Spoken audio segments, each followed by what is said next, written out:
Arnold deserted army for bodybuilding. The crazy true story.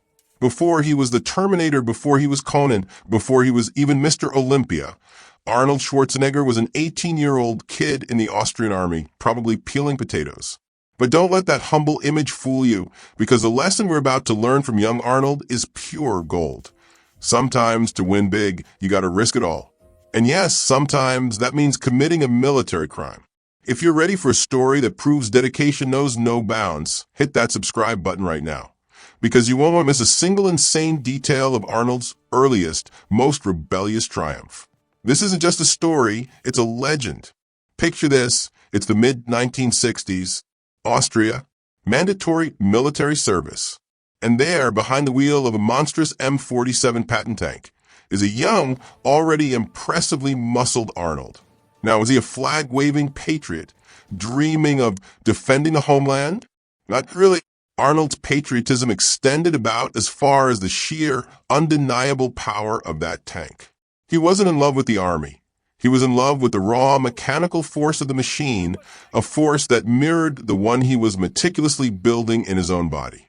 He found a strange kind of kinship with the tank, both of them formidable, imposing, built for impact.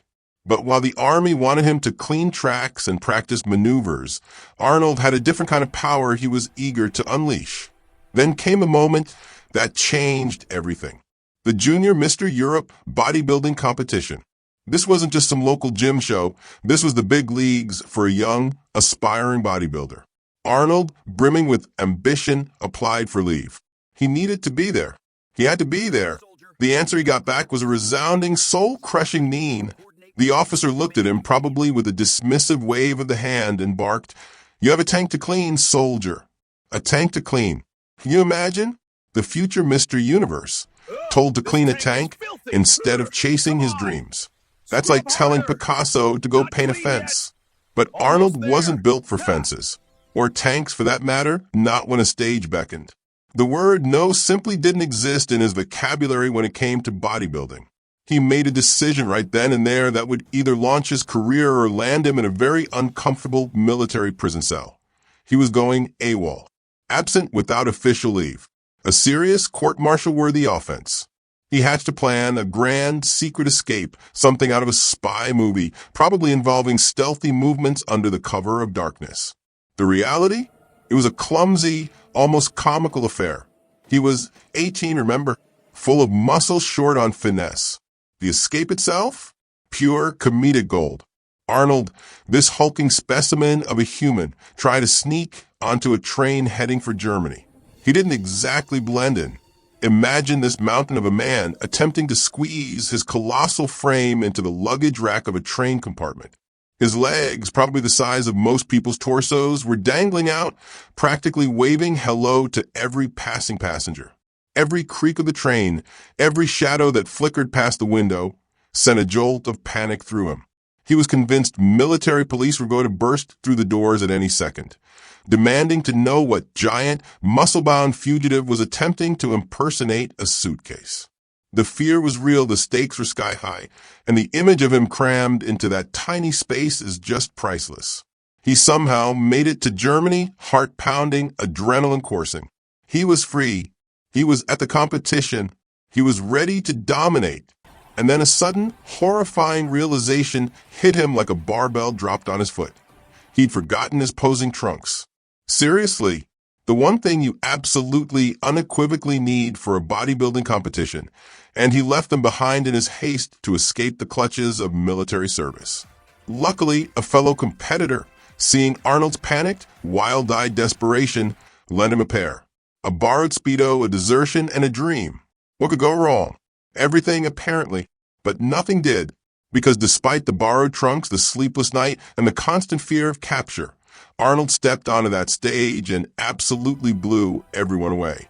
He flexed, he posed, he commanded attention. He was a force of nature, a vision of sculpted perfection, and the judges saw it too. He won. He actually won. The Junior Mr. Europe title was his first international win. He felt like the king of the world, invincible, unstoppable. The roar of the crowd, the flash of the cameras, the gleaming trophy in his hands. It was everything he had dreamed of. And then as the euphoria began to subside, a cold, hard dose of reality set in. Crap, he probably thought. I have to go back to prison.